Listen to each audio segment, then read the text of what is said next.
Today's lecture will be about plants. First thing, there are two parts for plants. There is the root system, which is everything below ground, and there is the shoot system, which is everything that's above the ground. So the below ground is called the roots, above ground is called the shoots. So the flower, leaf are all part of the shoot system.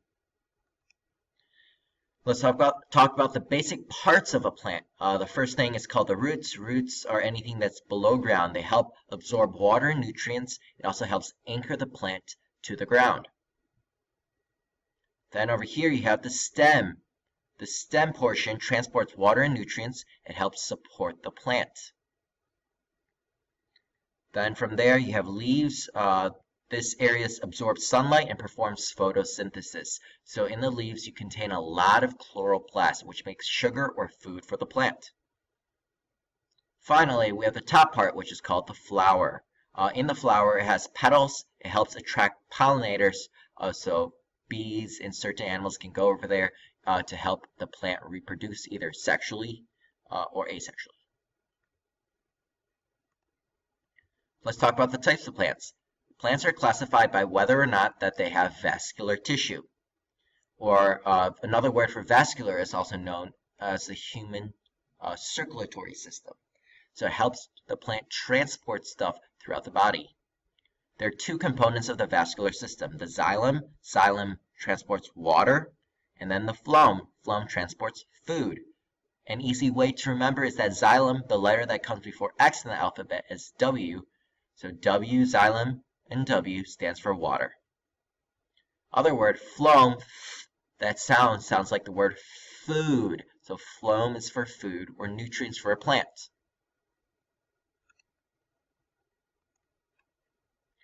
Also, let's talk about transpiration.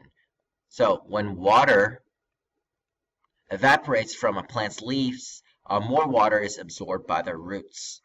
This process is called transpiration. Essentially, this is evaporation for plants.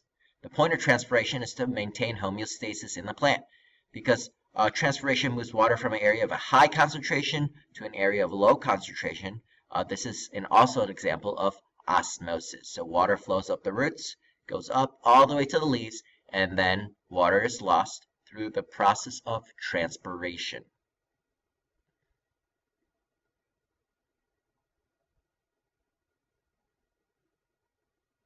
Remember, osmosis is the movement of water. It is a type of passive transport, so no energy is required. Next thing, photosynthesis.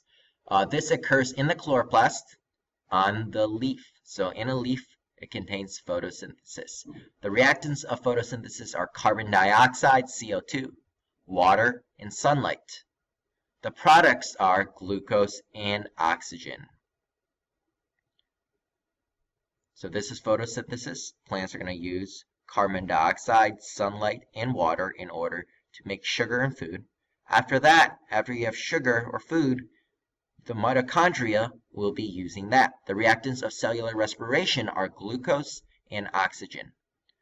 The products of cellular respiration are CO2, water, and ATP. So over here, the mitochondria takes the sugar, breaks it down, makes some food, also makes some ATP, and then makes some carbon dioxide and also water.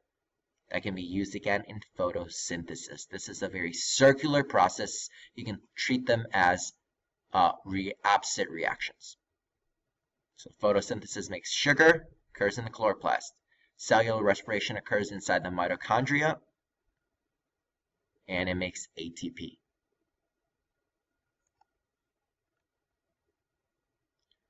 Alright, next up, we're going to talk about the types of reproduction found in plants. You have first vegetative reproduction, which is also known as asexual reproduction. So looking at the picture on the right, you see that these offsprings came from the same plant. So one parent got chopped off and then it regrew. So this is one parent that is known as vegetative or asexual reproduction. The second one that we have is pollination, which is also known as sexual reproduction. Sexual reproduction requires two parents. So you have parent number 1 and parent number 2. So you're going to take the pollen and transfer it to another plant and transfer it all the way to the pistil so it can help the plant reproduce. So asexual is one parent, sexual is two parents.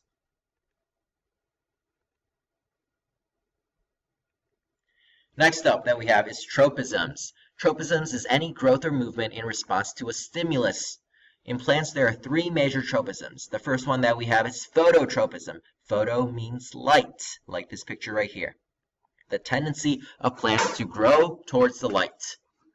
Second one that we have is gravitropism, right here. When a plant is knocked sideways, the tendency of plants to grow with or against gravity. Roots grow down, stems or shoots grow up. The third one that we have over here is called thigmotropism. It is a tendency of plants to grow towards touch. Thigmos means touch. So for example, plants, they wrap themselves around a stick or wall to provide support and help them grow. When plants grow or bend towards a stimulus, the plant hormone auxin causes a plant cell to elongate. Auxin works on the opposite side of the stimulus. So looking at this plant right here, the left side has a lot more auxin, the right side has a lot less auxin. So it's going to make the plant bend over to the right. And here is the top 10.